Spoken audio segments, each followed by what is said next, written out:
sasa, sio siku nyingine sasa.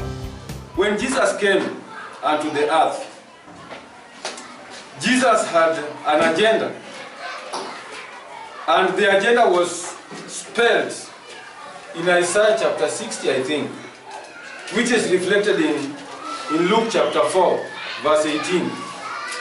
Somewhere it says like something like, verse 18, Luke 4, it says, "The Spirit of the Lord is upon me because He has anointed me to preach the gospel to the poor.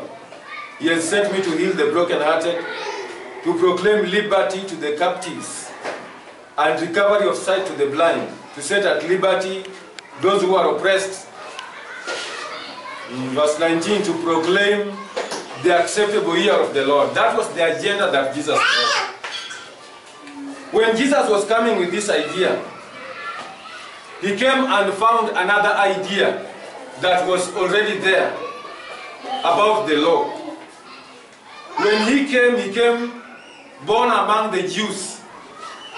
And the Bible records very well that the Jews didn't like Jesus. They didn't like Him. Is it true? Yeah, they didn't like Him. And when He came unto them, He looked at the Jews and he saw the way they were so glued to law. And there were two types of law that they had. One, they dwelt in ceremonial law. And two, they also dwelt in moral law. So I'm just going to define these words as I bring us to know what Jesus brought, what He was to do, and where we are today. So at that, we shall be able to know whether the law is being fulfilled today. And if at all we are not fulfilling the law, then we should go back to the drawing board and see. Matthew chapter 5. Matthew chapter 5, I'll read verse 17. The Bible says, this is why Jesus came.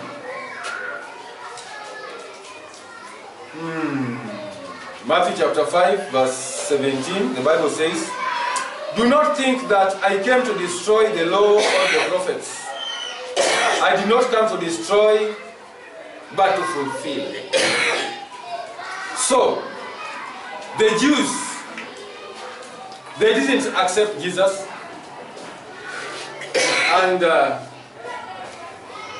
they fulfilled the law outwardly. What do I mean outwardly? Ceremonially. Ceremonial law is where they looked at the law as something to be fulfilled. They had the Sabbath as a day to go and pay homage to the Lord. And because of that day, they really looked at what happened ceremonially, like a ceremony. On a Saturday or on a Sabbath, according to the Jews, you could never do anything. And they observed it with all their wits. They looked at it. If they saw anybody who did wrong, they would say an eye for an eye. They could stone you to death. Praise the name of the Lord. So Christ made His life a guilt offering. He came, He made Himself a guilt offering so that He could take up what the Jews had. So because the Jews were there to look at the outward, when Jesus came, He looked on the inside. That is what the Lord brought. So the Jews, whatever they were observing was on the outward. How are you walking? Where is the donkey? When is the Sabbath? So anything they did was on the outside. But when Jesus came, Jesus looked beyond and looked into their hearts.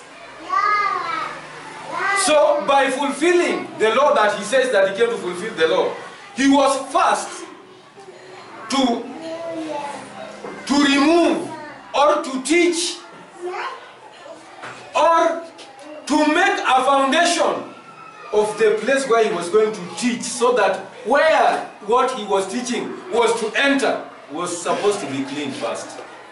So just imagine, the Pharisees, the scribes, there were also some teachers. And you know, the Pharisees regarded the law a lot, and the scribes, in a manner that the way they regarded the law, if you were just a visitor to them, they would tell you no to so many things. And they would watch these things one after the other, according to how the Mosaic law was. Praise the name of the Lord. Amen. So whenever they were with Jesus, they would tell him, it is written in the book of the law this way. And Jesus will tell them that, yes, I accept, but there is this also. Then what Jesus had was to counterattack. This was the fulfillment of the law. Praise the name of the Lord. Amen. Verse 18. Verse 18. Chapter 5 of Matthew. For assuredly I say to you, till heaven and earth pass away, one jot or one tittle will by no means pass from the law till all law is fulfilled. What does this mean? Until everything is accomplished. What is everything? According to Jesus, every word of God that there was in the Old Testament was supposed to be fulfilled. So his being born, his life, the fulfillment of his resurrection, which is yet to, the fulfillment of everything that Jesus did, the fulfillment of everything. This is what is referred to in verse 18. I'll read again. For assuredly I say to you, till heaven and earth pass away, one jot or one tittle will by no means pass from the law, till all is fulfilled. Every prophecy that is there in the Old Testament must be fulfilled. So how many have been fulfilled? Just the other day, the one regarding Kenya in Isaiah somewhere was being fulfilled, isn't it?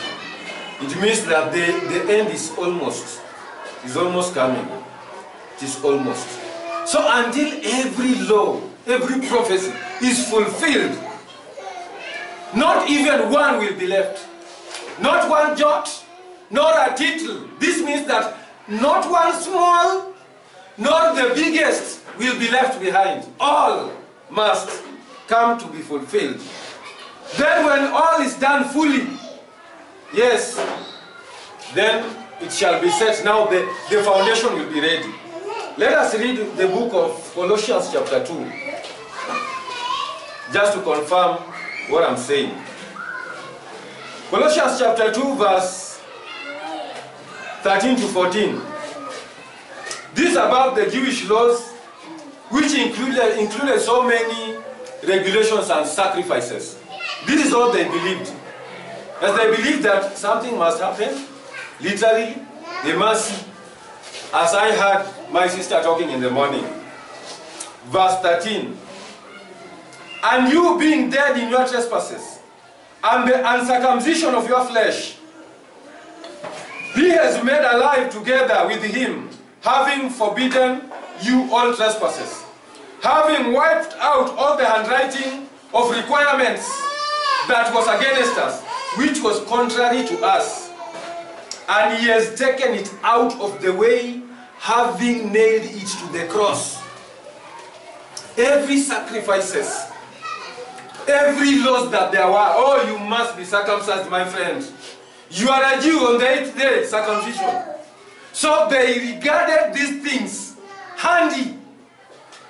If there was sin, then there was something that was supposed to be sacrificed. You bring a sacrifice so that your sins are forgiven you. This they did. They did it every inch. If you omitted something, you will be stoned. They wouldn't leave anything out. Praise the name of the Lord.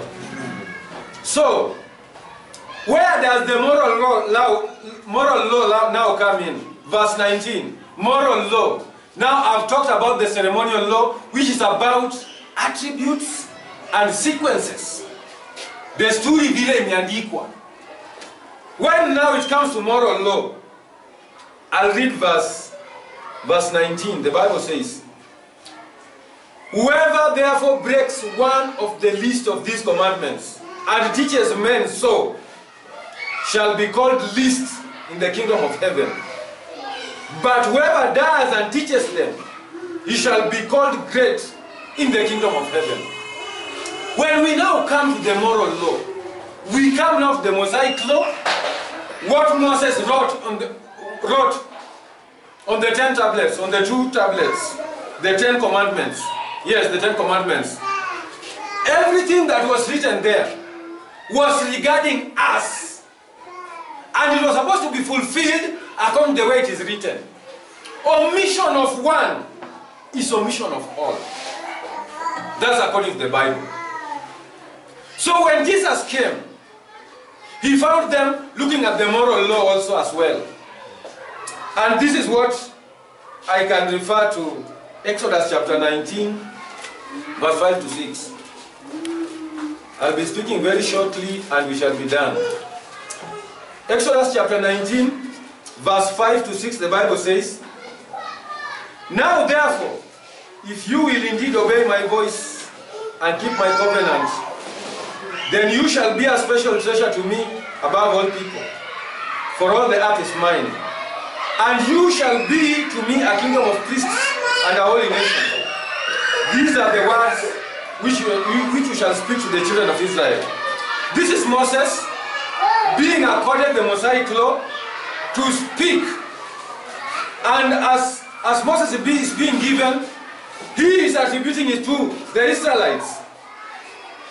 The 10 tablets he was given according to, it is written somewhere in Exodus chapter 31, maybe if I can run there, verse 18, I think so. Yes. And when he had made an end of speaking with him on Mount Sinai, he gave Moses 2 tablets of the testimony, tablets of stone, written with the finger of God. These were morals. Usiue, usizini, usiibe, usitamani mali ya mtu mwingine. Do not covet. Do not steal, do not, and so forth. So I will say this. In our daily behavior, whatever things that come to us is, I should not murder, I should not steal, I should not tell a lie. These are things that are with us. This is moral law. Now this is morally, according to everyday life. Then Paul comes along the way somewhere. Then he looks at the people and he says, there's one thing that you've omitted. Romans chapter 13 verse 10. The Bible says, Romans 13 verse 10. It says, love does no harm to a neighbor. Therefore, love is the fulfillment of the law. Love does no harm to a neighbor. Therefore, love is the fulfillment of the law. So if at all you have the 10 commandments with you,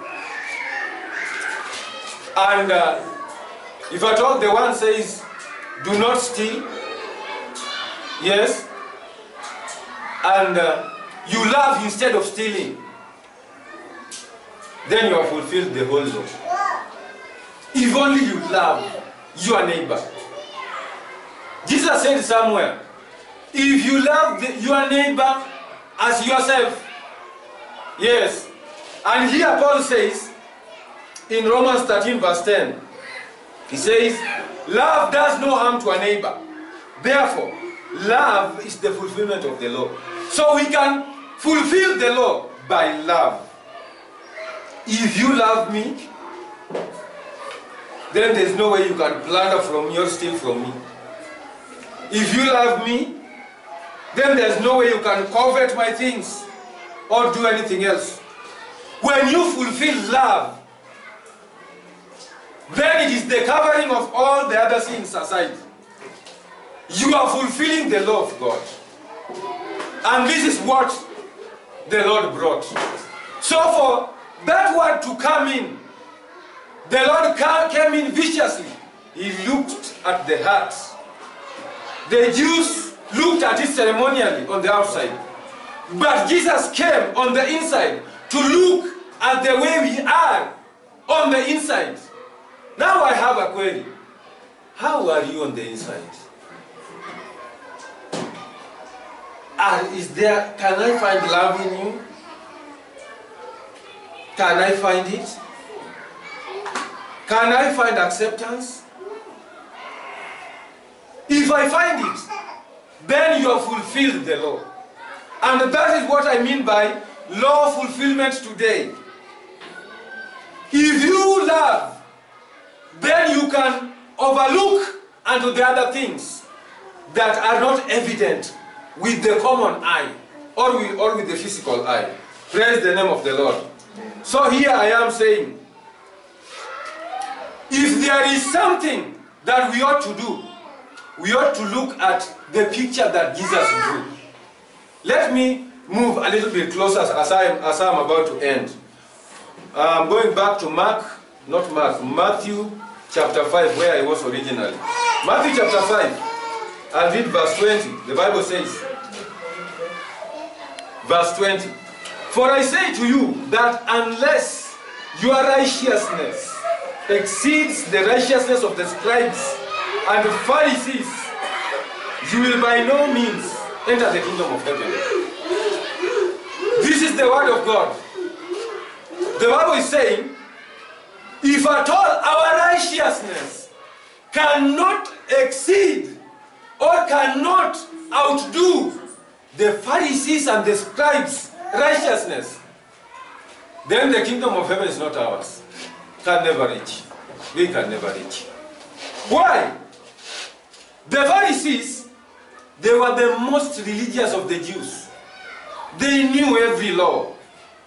The teachers who worked with them, they knew about what rule is fit when.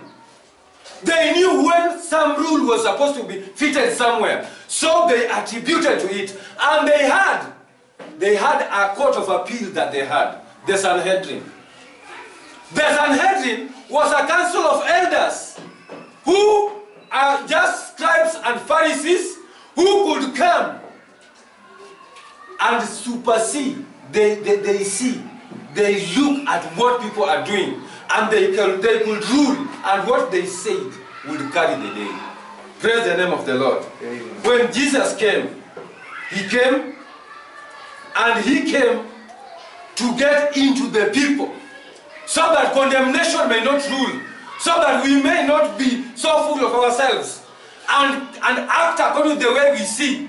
If at all your righteousness doesn't exceed that of the scribes and the Pharisees, no going to heaven, no kingdom of God.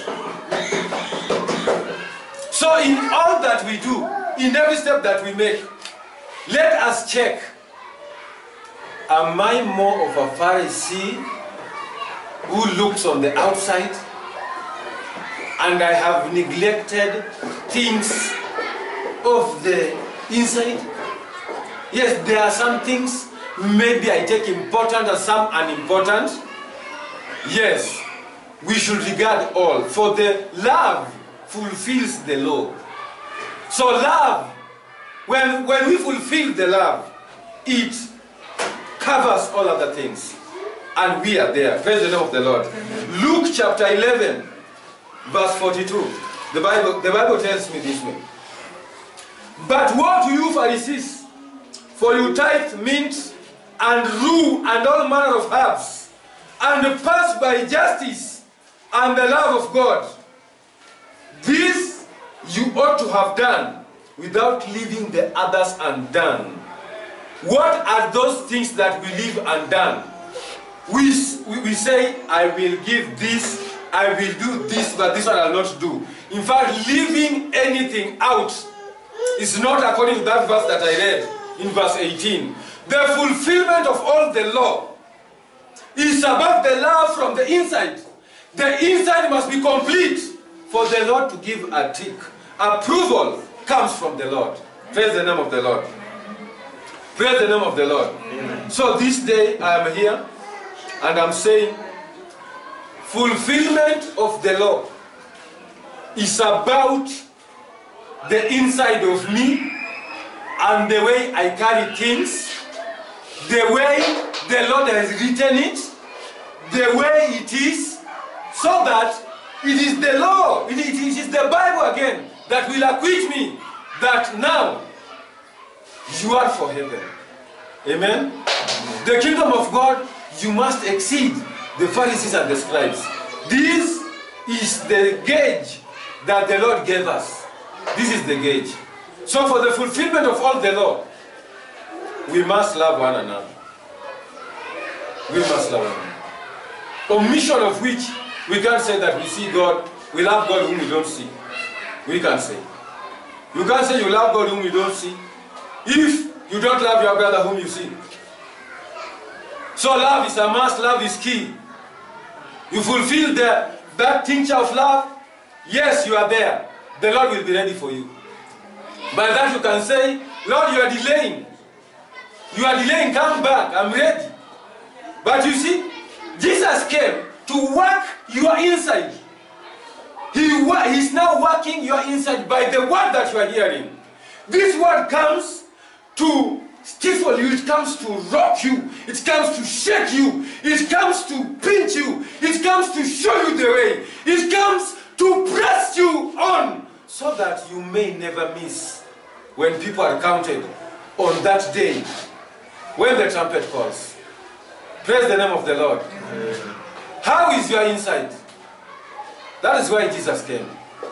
Yes, many people like churches where you can never be prodded and you can never be talked about. How? They like churches where you just stand somewhere and one person in front can pray on behalf of the rest, can do and can... And this person has no insight also to discern of what you need from within. It will be better that you came into a church where you are told the truth and you weigh in, you gauge above the scribes and the Pharisees and those teachers that were there of old, so that you have a ticket to heaven. Praise the name of the Lord. Amen. What I finally say is, outwardly, we can be all right.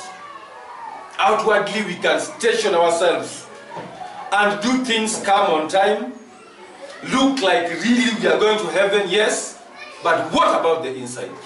Is it as ready as the outside? I can walk to the aisle in the church and sit at the pews and say, this is me. And say, yes, here I am, on my way to heaven. But what about my heart? The Bible has again, 1 Corinthians 13 verse 1. Yes, if you can rabble in tongues but don't have love, it's worth nothing. Amen? Yes, so here I am. Let us check our motives. Let us check our hearts. Let us come back to the Lord. Let us see where we erred and run back to the Lord, for He is there for us. Praise the name of the Lord. Amen. So as we did, as we were taught in the morning, that we maintain our faith, service that faith. Service it, so that you are not left out. Service it. Service it so that your neighbor who is just beside you, even though he doesn't know what you think or you don't have that discernment, but he feels that the atmosphere is conducive and all is well. Let God do the approval. Praise the name of the Lord. Amen. Let us all rise. So there is nothing that the Lord shall ignore. If there is any gauge that has been put, it is not ours, but it is what is written. If what is written according to Matthew chapter 5 verse 20, if your righteousness, yes, cannot exceed the righteousness of the scribes and Pharisees, then the kingdom of heaven is not yours. But if at all you can work your faith, you can work your mind, you can work your salvation, yes, at one time you'll be approved. If the Lord says yes, then it is a real yes. Praise the name of the Lord. Yes, let us just speak to the Lord. Just speak to the Lord. Tell God, Lord, it is you and me. It is me in you. Father, the Bible says in Galatians 2:20, that it's not me but you in me working wonderfully. Father, make me and work my salvation, Lord, that I may be upright. In my mind, in my thought life, in every way as I hear your word. Father, help me to exceed the Pharisees and the scribes and the rulers and the teachers. Yes, and even the Sanhedrin, my Savior, walk with me and govern me. Save me, my Lord, my God. Serve with me, Savior, today, Jesus' mighty name. Be the Lord in my life. Be the Master in my life, oh Lord. In Jesus' mighty name. I thank you, Father, today because you are great. You are the Lord that's good. You are the Savior that is awesome. You are the Master that is so good. In Jesus' mighty name. Touch me once more. Touch me once more. Touch me once more, Lord. Touch me once more. Touch me. Touch me once more. Touch me once more. Touch me once more, Lord. Touch me once more. Heal me. Heal me once more. Heal me once more. Heal me once more, Lord. Heal me once more. Revive me. Revive me once more. Revive me once more. Revive me once more, Lord. Revive me once more. Just ask God to revive you and to touch you once more, so that you may not miss out. In the name of the Father, touch me, Lord, once more. Revive me and uplift me again, all of His word. Make me an icon, Lord, that people shall watch, Lord, and follow you. In the name of Jesus. Father, the foundation that you made, oh my God, was that, Lord, the gospel must be preached in truth and in spirit. And Father, this day I'm here before you. Help me, Lord God, to stand firm in the calling. In the name of Jesus. Father, stand with me. Lord, walk with me because you are a good God. I give you praise and honor because you are great. In Jesus' mighty name I pray. Amen. We bless your name, Father, because you are a good God. We thank you, Jesus, because you are great in our lives. Father, we've heard your word. The fulfillment of the law is about love, O Lord. If we love, Lord, there's nothing, Lord, within us that shall not tamper with the faith. Father, I pray that you shall cause us, Lord, to be upright. In our hearts, Lord, you shall be there to make everything right in the name of Jesus. Father, we confess all sins. And Lord, we decree that, Lord, all that you have in store for us will exceed what the Pharisees and the scribes had to put on the table. Father, we pray that this day you will continue giving us vigor, giving us all wits, and giving us more love that we may be accepted as we accept others. For Father, you have said that when we fulfill the whole law, then Lord, we are at ease and ready for the kingdom of God. We give you praise and honor. In Jesus' name I pray. Amen. I may the grace of our Lord Jesus Christ, the love of God, and the fellowship of the Holy Spirit be with us now and forever. Amen. God bless you guys. We meet next